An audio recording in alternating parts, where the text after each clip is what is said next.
Good morning to our Second Nazareth Baptist Church family and friends. Welcome to Spiritual Transformation, Getting into Spiritual Shape, Creating a Better New You.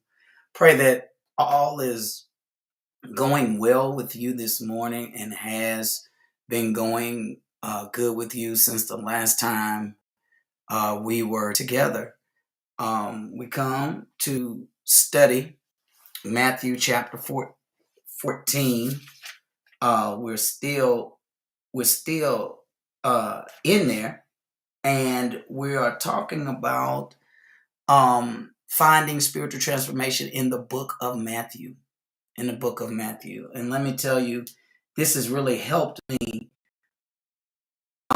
about Herod and John the Baptist being beheaded, and God's remedy, Jesus's remedy during that time when tragedy struck or when bad things happened.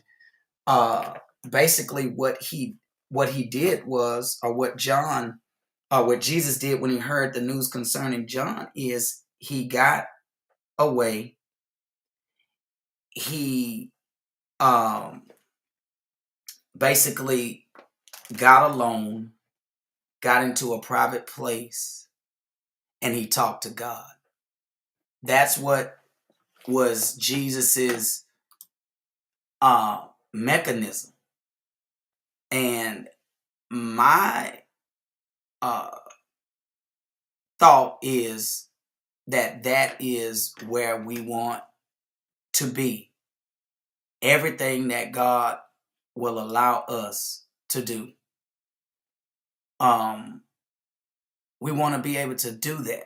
Everything that He allows us to do, we want Him. We want to be able to do that. And the only way that we can do what God allows us to do is to hear from Him and get alone with Him when we can. So just wanted to recap a little bit as we talk about John the Baptist in the 14th chapter of Matthew. Let's continue back and let's get back in that chapter because we are coming up on a miracle that changes the course of Jesus's ministry, because it's the miracle that happens in this sequence in Matthew after Jesus had heard what happened in chapter 14, verse 13. He withdrew by boat privately to a solitary place. Hearing of this, the crowds followed him on foot from the towns. When Jesus landed and saw a large crowd, he had compassion on them and he healed their sick. And so now this is going to be one of the first things that Jesus does after he has gotten alone and withdrawn and gone to his solitary place. God deals with him, and he deals with God because he is God, and he's dealing with God. Can you imagine that some things take us to the point where we have to deal with ourselves? Here is God dealing with the Son of God, who is with God. He withdrew by boat privately to a solitary place. Solitary place. This solitary place is where we can get solitude.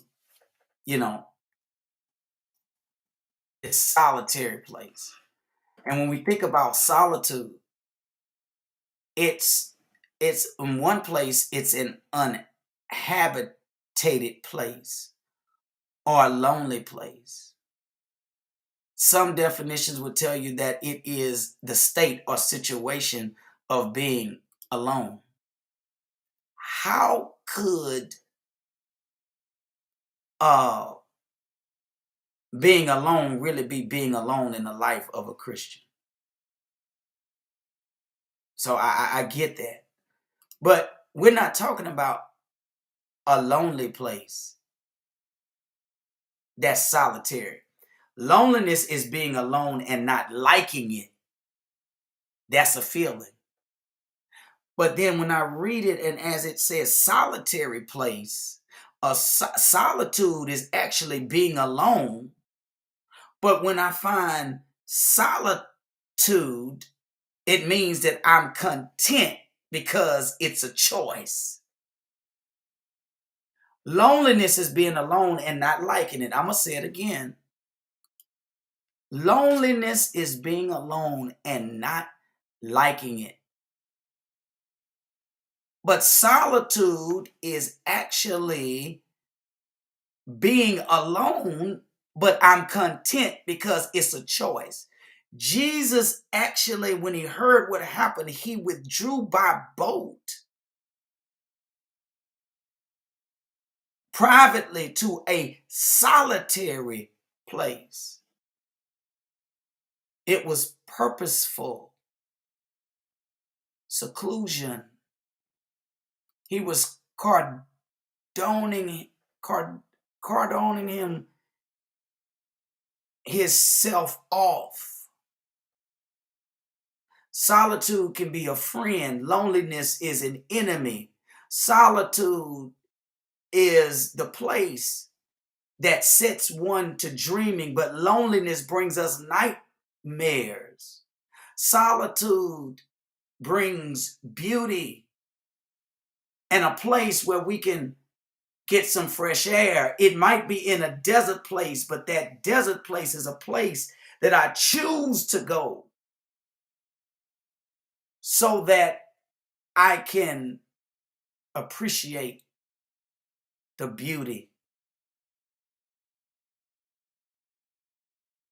And so solitude can be a friend in times of tragedy so that we can regroup and get our minds together. So that we can regroup and get our minds together, our hearts in line, and so that we can come into fellowship and into the presence of God. Loneliness, I spend time that doesn't have quality assurance. Solitude allows me to spend quality time so that I can gain energy because God has something else for me to do. And see, when I talked about the grief group, when I talked about the grieving group on Sunday, now we may have to change some dates because I don't want to interfere with Dr. Robinson's choir rehearsals because they're going to occur on Thursday, but we'll figure that out. But I'm going to meet at the 6:30 hour this Thursday on Zoom. I'm going to put that out there today. And then we'll work it out from there because God told me to do it and I'm going to do what he tells me to do. But this is a great example of the basis of what it means to discover life after tragedy, after death. John the Baptist dies, but Jesus has a mission to fulfill. Mama, daddy, sister, brother, cousin, best friend may go home to be with God, but we still got a mission. And so we move into this. Spiritual transformation tells me I can't give up. I can't turn around or be turned around by what I see. I can't be turned around by what I see. I can't be turned around by what happens to me or what's going on in my life, no matter how tired I am, no matter how it has gotten me, because I know that when Jesus hears of John the Baptist being beheaded by oh mean, wicked, low down Herod. I am sure that Jesus is saddened to hear the news. Don't think that Jesus was not affected, because I believe that Jesus was affected. That's why he left what he was doing and he got away. He withdrew. And he went to a solitary place. And so let's pick up in the text to see what else Jesus does. You can't be spiritually transformed, and when trouble comes, run another way. Spiritual transformation tells me that the Lord giveth, the Lord taketh away. Spiritual transformation tells me that I am going to make it. Spiritual transformation tells me I'm just waiting on God. Spiritual transformation tells me, but they that wait upon the Lord shall renew their strength. They shall mount up with wings as eagles. They shall run and not faint. They shall walk and not be weary. And so therefore, we pick up in this 14th chapter of Matthew. And as we pick up in this 14th chapter, I want you to see how Jesus handles it. And so in verse 14 of chapter 14, and Jesus went forth and saw a great multitude,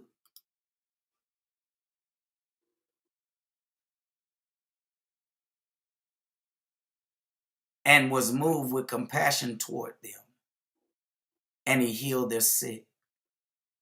And when it was evening, his disciples came to him, saying, this is Jesus' disciples, and they're coming to him, and they've been doing some observation.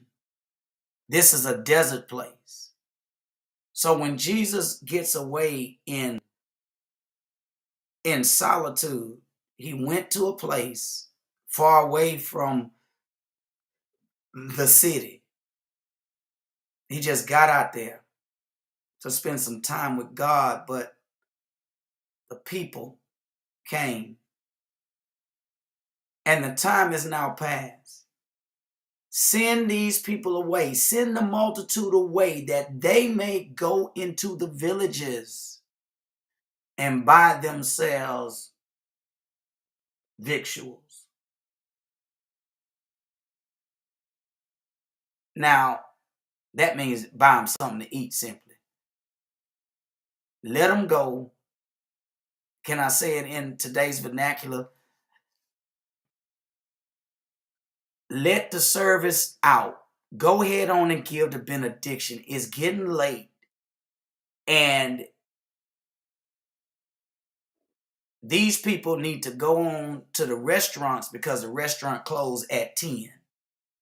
And they need to buy themselves something to eat. Church done ran long. It's getting late. Let them go so they can get by Chick-fil-A, so they can go by Burger King, McDonald's, so they can order something, whatever it may be. Let them go into the villages. But look at verse 16. Jesus, they said unto them, they need not depart. Give ye them to eat. Now I want you to understand what Jesus is doing here. Because now that Jesus has spent a long time with God, he's back on the job, and he's going to need them to get, not that he was off the job, but Jesus is human and he needs this time to recharge, because there is a great need for his ministry. I want to tell you that many of us are leading while bleeding. Many of us are wounded healers and wounded helpers. What I mean by that is we carry on ministry and we work hard doing what we do. And things happen to us. And then we have to be expected to keep going. You can keep going, but you're going to have to take some moments to take some breaks. You can still do ministry. You can still be a preacher. You can still be a mission sister. You can still be an evangelist. You can still have a personal ministry. As a matter of fact, we're supposed to do everything as unto the Lord.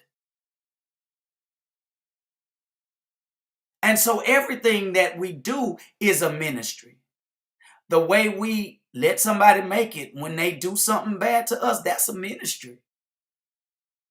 That's a ministry of forgiveness. That's a ministry of temperance.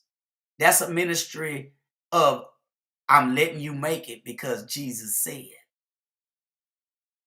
Everything we do is a ministry that should be done unto God.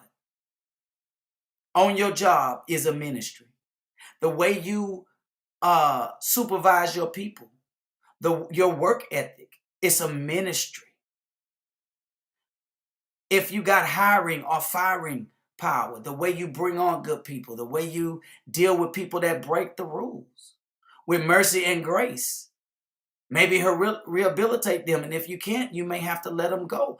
But the way you do it is unto the Lord. And so Jesus knows that I've got to get back to work. Jesus knows this, and as soon as he gets there, there are people there. And what does he do? Because of his heart, he sees this crowd. And he says, you know what? I got to get to work.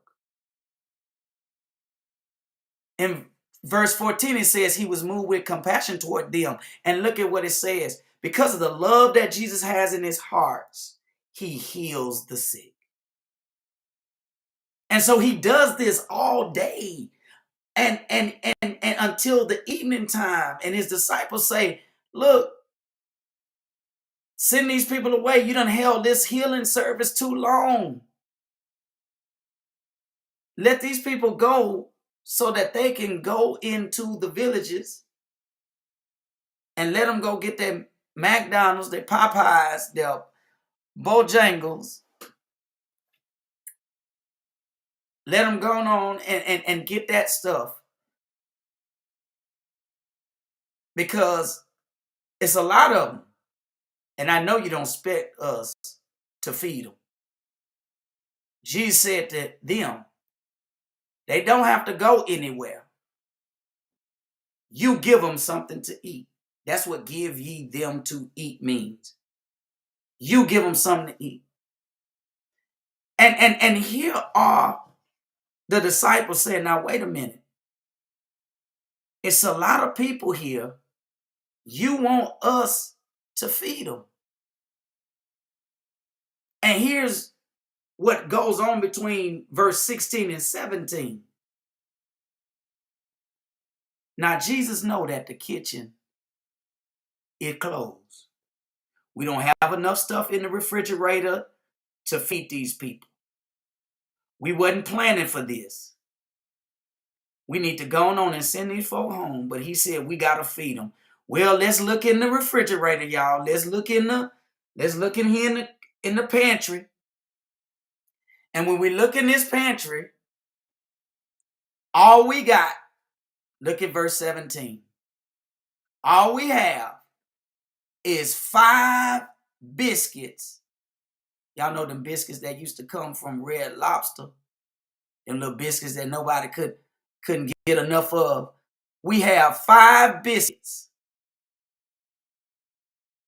I remember when we used to get the biscuits that you used to, they come in the little tube, in the can like tube, and you pull, it say peel here, and you go around and around and around. And then if it didn't open, you tap it and it go poof. And then you twist it and you take the little biscuits out. We got 5 of them little biscuits that come out of those tubes. And 2 fishes. 2 fishes about the size of sardines. That's all we have in the kitchen. I told them we should have sent them away. I told them we should have let them go. That ain't enough to feed this whole multitude. And then Jesus says, just bring them to me. Bring them here to me. So we're going to open up this whole fellowship hall with 2 sardines and 5 little biscuits. He says, bring them to me. Bring them to me. And so in verse 19, he sends out an order. Listen up, y'all. Listen up. Listen up. This is what I want you to do. I need all of y'all to sit down on the grass. I need all y'all to sit down on the grass because we getting ready to have something to eat. We're going to have repast. Y'all know we like to eat. That's why I think the children of the Hebrew Israelites may have something.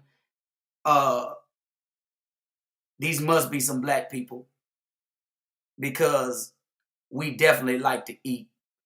We won't repast after everything. After the healing service, here we go with the repast. Jesus must have been black because he the one that started it. And so Jesus says, y'all sit down. And I guess they saying, all right, well, if Jesus telling us to sit down, they sit down. And look at what he does. He takes the 5 loaves. He takes the 2 fish. He said, y'all go on, get the steam table together. And the 2 fish, these 2 fishes, and he looks up to heaven. He blessed and brake and gave the loaves to his disciples and the disciples to the multitude. Now listen. Here's what I'm trying to tell y'all. Jesus is teaching them by doing. Jesus is teaching them by doing. He said, I'm going to teach you something, but I'm going to take you through a practical exercise. Do you know that everything in your life is a practical exercise to impart some type of knowledge that we may get one step closer to the kingdom of God? Do y'all understand that? That everything that goes on in our lives is a demonstration by God, because when we are wrapped up, tangled up, and tied up in Christ, and he orders our step in his words, that's order our steps in his words. That's not just a song. That's biblical. That's why songs ought to be theological and biblical, so that they can reinforce theology. Jesus has an opportunity to teach who? The disciples. Why? Because he gives the loaves to them, and then the disciples pass it out to the multitude. And look at what the scripture says.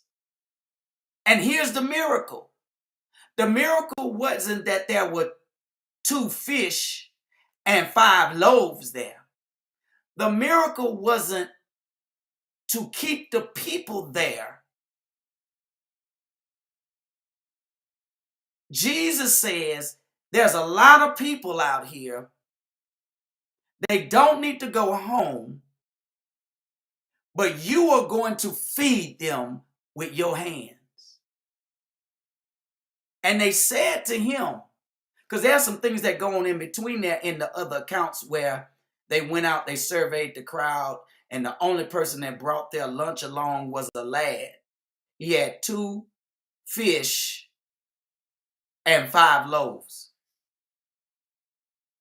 And when the boy gave up his lunch and they reported it to Jesus, what they found among the people, look, out of the thousands of people that came, only one boy brought his lunch along. One little boy brought his lunch along.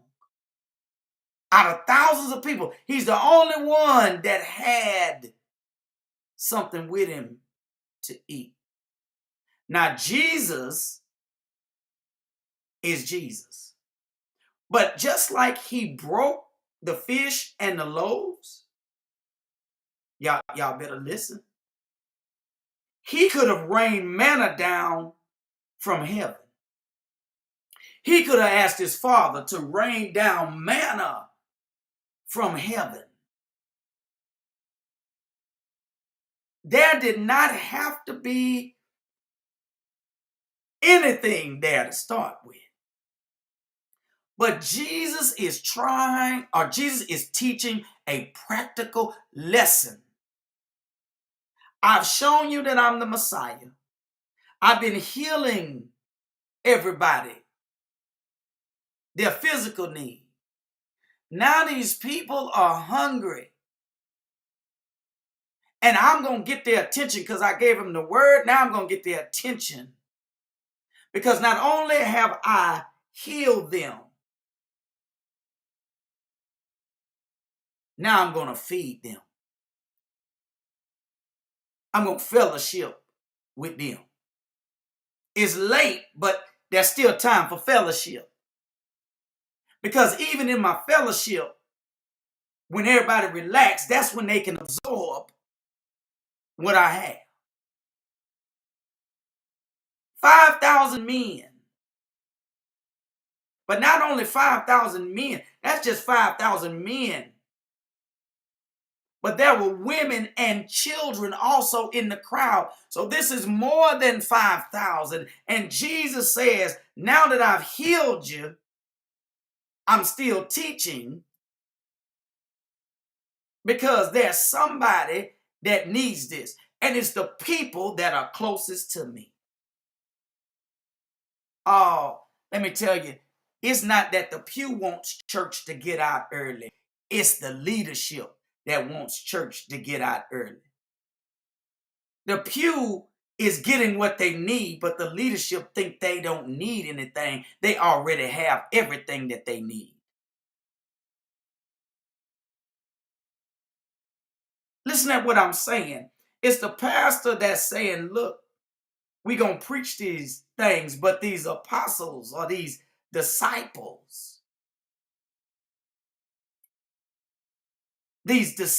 are saying, Jesus, you're working too hard. Jesus, you don't need to go to the people.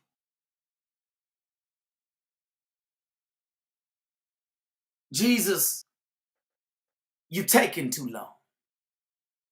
Too much going on. And so he says, I'm going to show y'all something today. Y'all watch this. You leaders watch this. Watch how I deal with this. Let me show you how to minister to people. Let me show you how to love on people. Let me show you how to take care of people. Not because we want a big old church out here, because this is a no walls ministry that I'm conducting right now. There are no walls. This is the no walls feeding. And here's what we're going to do. Y'all sit down. I could have just asked God to rain manna from heaven. But what I'm going to show you is that little becomes much in my hands. What I'm going to show you is that I can take a little and turn it into a lot. What I'm going to show you is that I am the bread of life. What I'm going to show you is I came here to meet human needs. I came here to set captives free. I came here to set at liberty those that have been bruised. I came here to preach the gospel that they may know that the kingdom is a place of abundance and that I am the true Messiah that Isaiah has been talking about. And yes, what I have done is laid hands and I pray. Well, there are a lot of other people doing that ministry, but there's nobody in the feeding ministry. This is not the hopeless feeding, but this is the hope feeding. Y'all better catch this. There are other people that claim to heal and that can lay hands, but there ain't nobody that's laying hands on bread and it multiplies. There ain't nobody that's taking 2 sardines and feeding over 5,000 men. You say, Pastor, where you getting them figures from? Look right here in the verse. Look in the verse. Right here in verse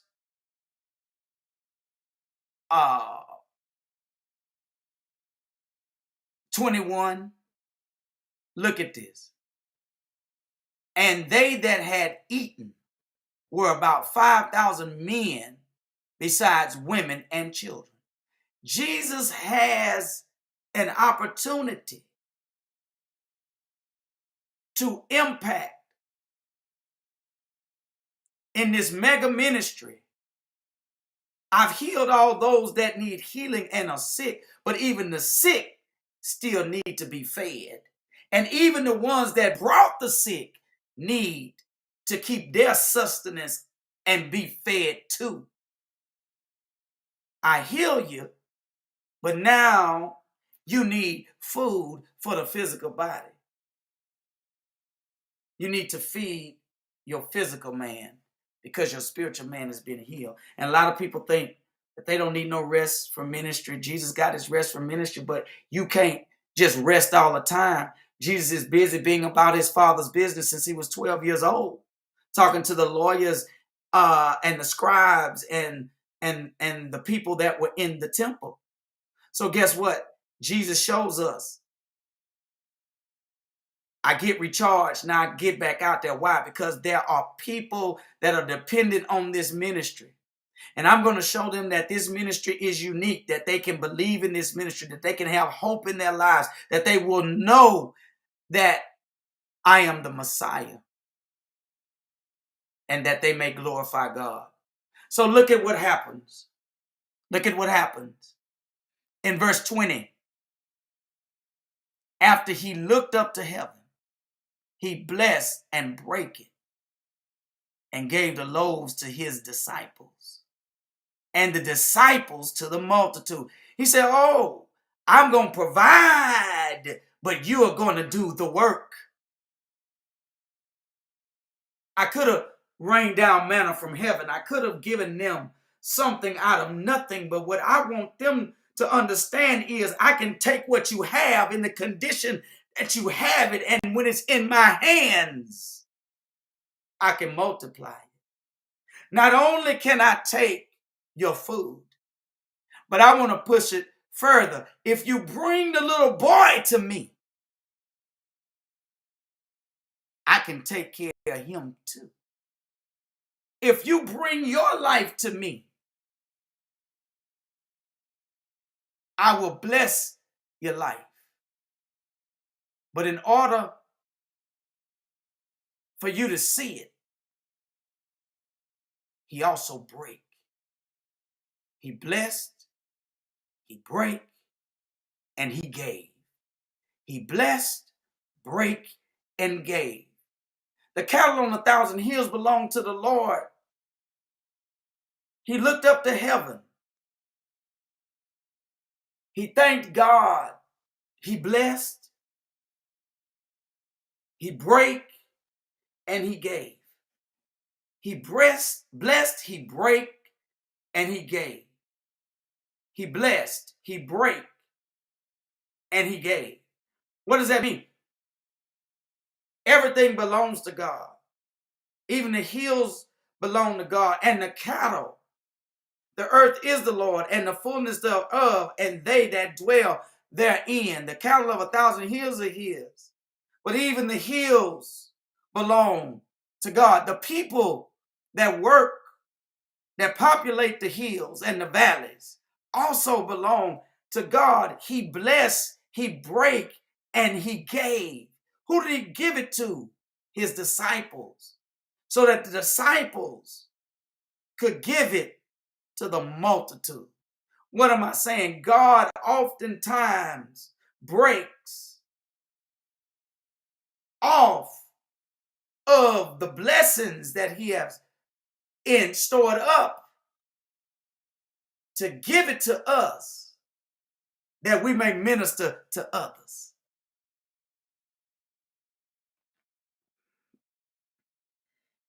Let me see if I can put it like this. Let me see if I can put it like this. Do y'all remember growing up and having them big candy canes? The big, thick candy canes that was about big as them things were thick. You don't hardly see them anymore. But they look as big as a billy club. You couldn't eat the whole thing. You'd have to break off some. And so my granddad and my grandmama would have one that would be left over from Christmas. Now, I promise you they would eat that thing all year long. But it would still be fresh. But let's say, you know, you didn't have them little Starlight mints that were in the purse. What mama would do, she would go in the kitchen, she'd tap that thing and break it. And it would be about that big around. That big around. And then she would hand me a piece. And then my sister would be there. My sister was about 3 years old. And so guess what? I broke some off and I gave it to her. When I broke it off and I gave it to her, she looked at me and she said, I love you, brother. I said, I love you too. And I would give it to her. But grandmama gave it to me. What am I saying? I'm saying that God breaks off of his divine peppermint to give to us so that we may bless others around us. And what we must do is we must perform these acts of kindness and grace, but remind the person, yeah, I know you love me because I gave it to you, but thank God. Thank mama. And then I thank mama, and then I thank God for allowing mama to have it. He blessed, he break, and gave the loaves to his disciples, and the disciples to the multitude. There was something that he was trying to teach the disciples, and there's something here that he wants the multitude to go away with. And gave the loaves to his disciples. Verse 19, and the disciples to the multitude. That is something that Jesus wants the disciples to understand. And the disciples are blessed to bless the multitude because Jesus wants the crowd to understand. And so the Bible says in verse 20, and they did all eat. All of them. Not just the 5,000 men, not just the women or the children. 5,000 men. And y'all know men come to church, but you know women come to church more than men and bring the children. Y'all will catch that when you get home. There may have been in that crowd more than 10,000 people. But the idea is that, and I want y'all to get it. I want y'all to get it. This feeding miracle that Jesus is performing is to teach an object lesson. It's to teach an object lesson. And so they all did eat, including his disciples. And the Bible says they were filled. Thank you, Sister Jackson. They were all full. Listen, I have gone to places when I was a little boy. I used to love to go visit other churches. Why did I used to love to go with my pastor to visit other churches? Not only did I love to hear my pastor preach as a little boy, around 8, 5, 6, 7, 8, I used to love going. But then I also love when they say we got refreshments after the service. Or if it's in between a morning service and an evening service, we're going to have refreshments before we start the 3 o'clock service. And then after 3 o'clock is over, we got some cake and punch for you in the fellowship hall that you can take. I went because I learned, but I also knew that there was going to be a chicken salad sandwich, some chips, some cookies, and punch. There was going to be some chicken fried, some macaroni and cheese, some collard greens or green beans, and some rice and gravy. I knew that there was going to be a piece of pound cake, that them old sisters would make the icing and just let it run over the side. Sister Evelyn Jefferson know what I'm talking about. Just let it run over the side. I remember Sister Cecilia used to bake the cakes. Boy, Christy, let me tell you, baby, Chrissy, as your mama used to call, girl, look at here. Ain't nothing like a Cecilia Martin cake. Nothing like a Julia Foss cake. Strawberry cake. Ain't nothing like that. Aretha Scott cake. Carolyn Dennis sell you half the cake, and you be coming back looking for the other half. Oh, you better hear what I say. And some places you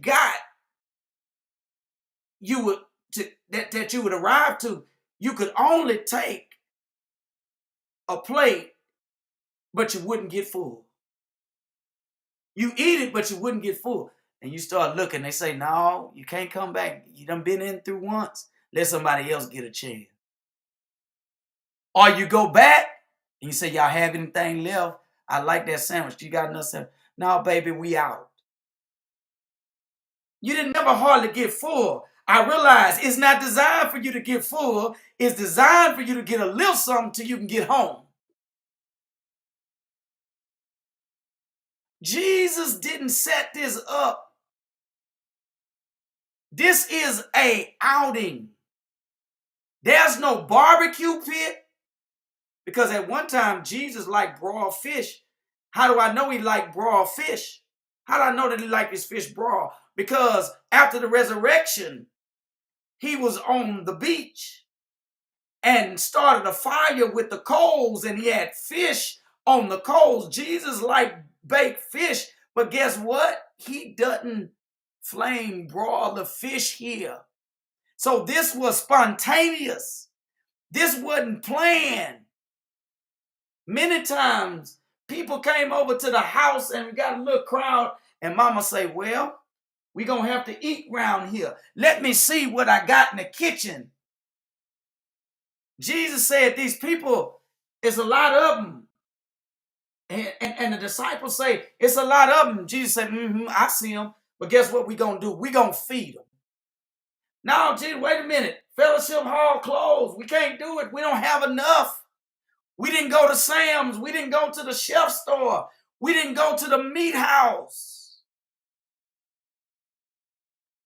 Send them home. No refreshments. But Jesus says, sit them down. We're going to have a good old-fashioned cookout.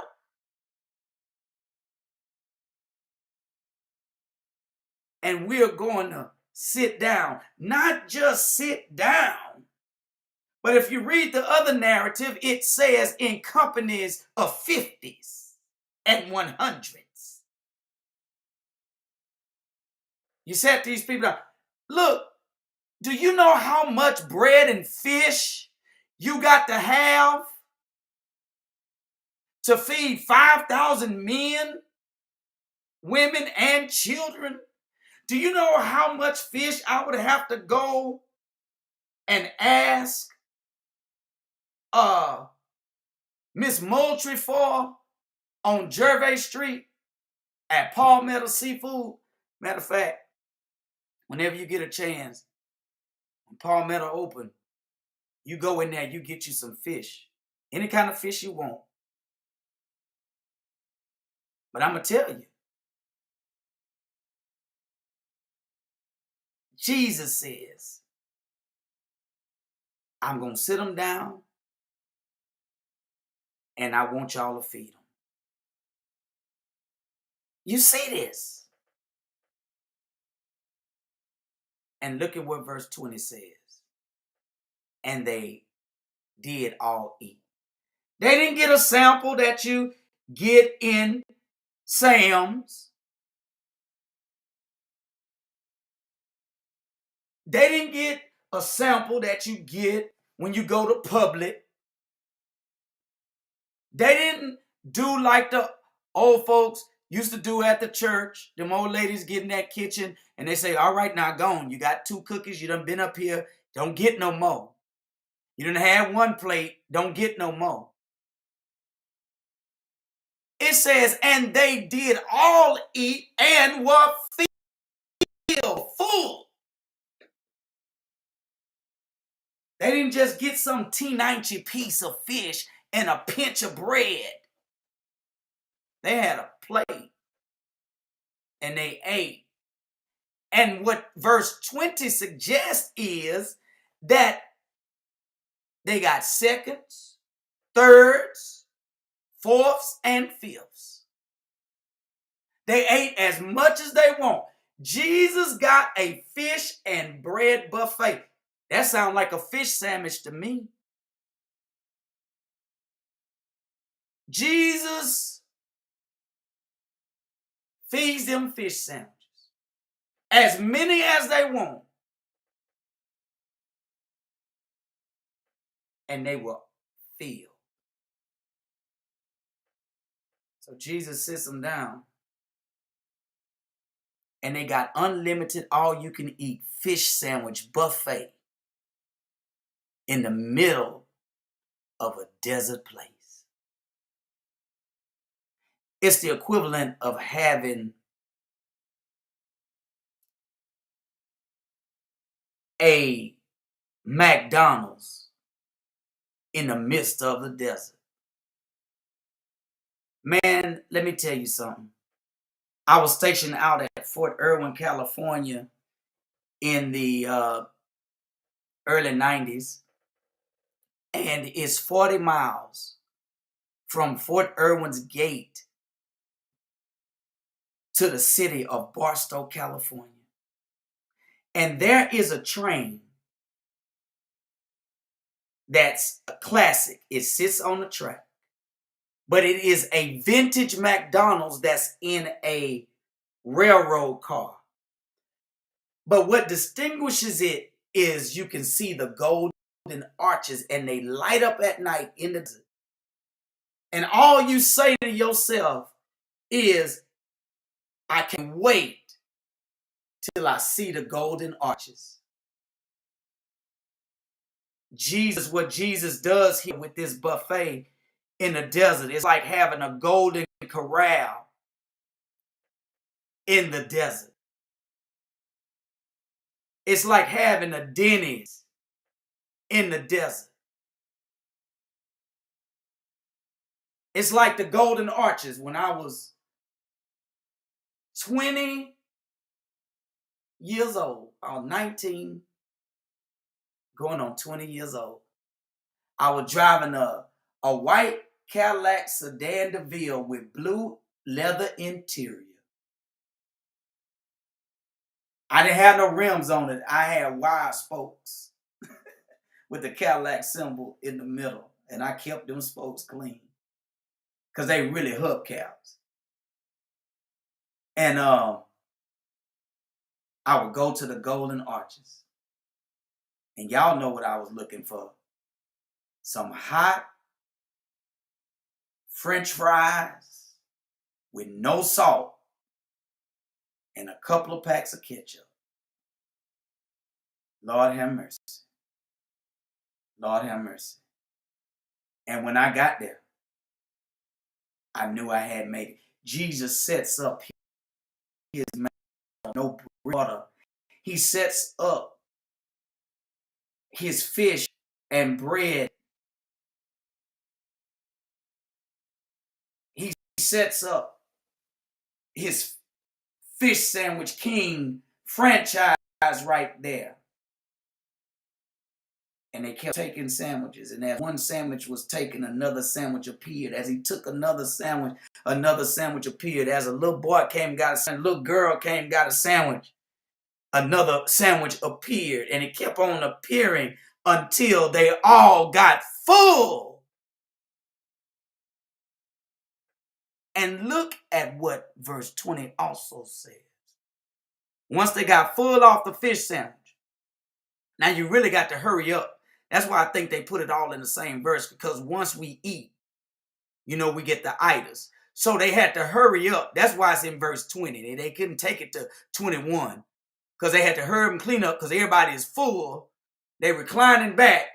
And so then after it was over, Jesus say, now you can't leave the park in disarray. We came out here, we used these grounds, we're going to leave them like we found them. Cleanliness is next to godliness. I just threw that in for free. But what we're going to do is we're going to clean up. We're going to get all the bread ends, because some people don't like the end of the bread. They want theirs trimmed off. And we do. This was an impromptu feeding. Ain't nobody really brought no garbage bag. So they got some baskets though. And they go around and say, give me your trash. I want your trash. And back when I was growing up in school, do y'all remember they had several trash cans? And they told you when you go down, you got to put your paper trash in this trash can. Then when you come down, you pour your milk in this little bucket, if you got some, and then you throw your carton in the trash can. You just go down the road. And then when you get there, you hit your tray on the side of the trash can, and all the food fragments will fall in there. And what my grandfather used to do is he would get the bean cans or the cans of corn that the cooks would open in the school, because my granddaddy was a head custodian. He was a plant operator is what they called him, but he was the head custodian in Houston Independent School District for the school. And he would take those green bean cans and those corn cans, and he would go into that slop, because that's basically what it was. And he would take the remnants of hamburgers and French fries and all that kind of stuff, and he would take it home to feed the dogs.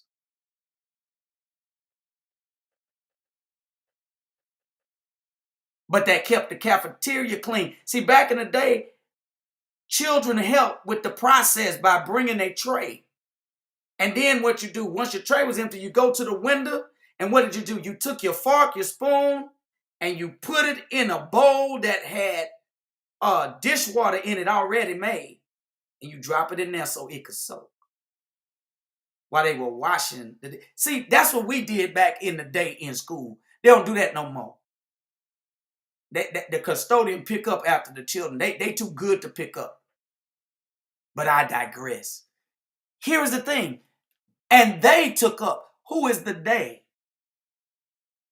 We find out in when we look at this miracle in other books. They took up the fragments. Who are the they? The they that took up the fragments were the disciples. And look at what remained. 12 baskets full.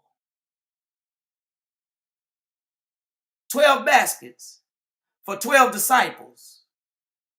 What is Jesus trying to teach them? They only started out with 2 sardines and 5 of them little biscuits from Red Lobster. But now they got 12 baskets full of fish bones and bread. And not only is it just fish bones, but there's some fish in there. Why? Because you know how we do. Everybody ain't going to eat it all. Even if Jesus cooked it, they ain't going to eat it all. How do I know? I know.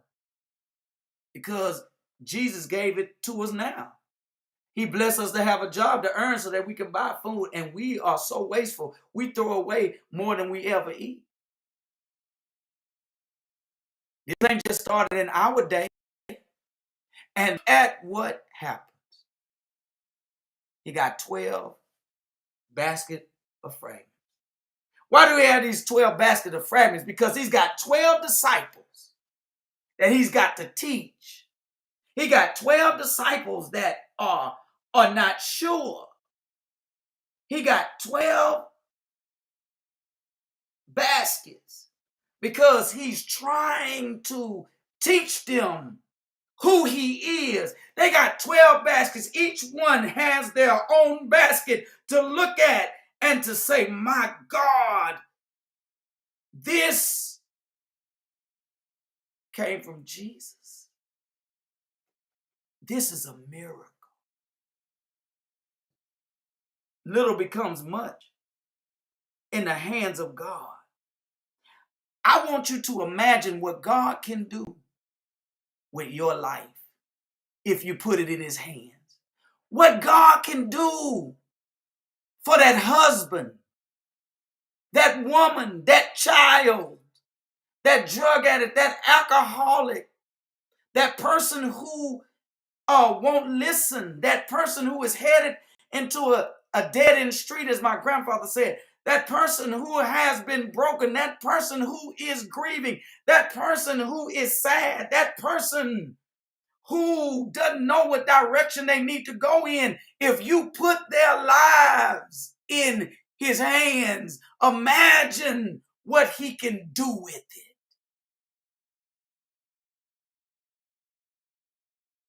But not just somebody else. Imagine if you gave God your life and truly gave it to him and truly said, I am available. Use me in your service.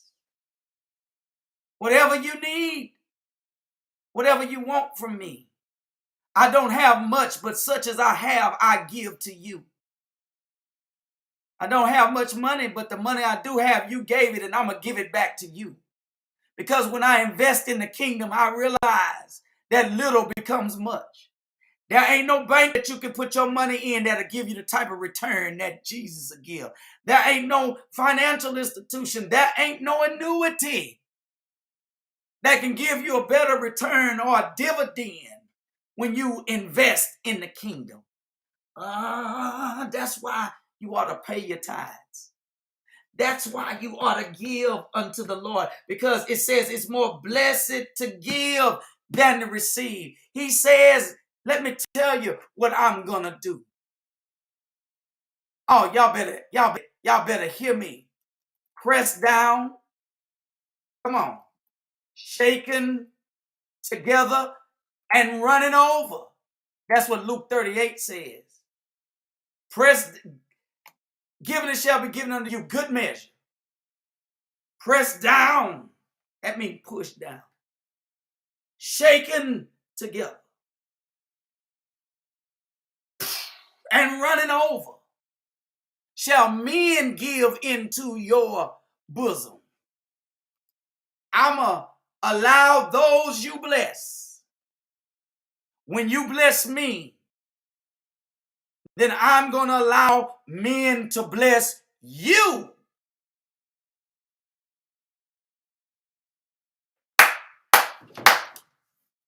Thank you, Father. And straightway, Jesus constrained his disciples to get on the ship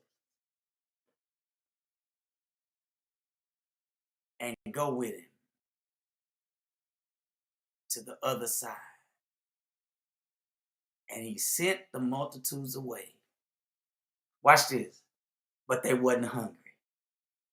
He sent the multitudes away after he met their need. He sent the multitudes away. And so Jesus, because his disciples were awestruck, they sitting there, boo, boo, boo, boo, boo, boo. You know, you see the cartoon, boo, boo, boo, boo, boo, that do that. They dumbfounded. Their wool gathered. How do I know? Because in verse 22, it says Jesus constrained his disciples. He had to say, y'all, come on. I know y'all starstruck. Come on. Y'all get in this ship, in the boat, and go before me. Y'all go on. I'll be later. I'm going to lock everything down. Sure the grounds are good. I'm going to say goodbye to the last of the people. I'll go ahead and go on over to the other side. I'll be there in the morning. I'll be there a little bit later. I catch y'all. I got a couple of stops to make, and then I'm going to catch up with you. Y'all will see what I'm talking about, because verse 23 tells us he went up into a mountain apart to pray. Oh, man.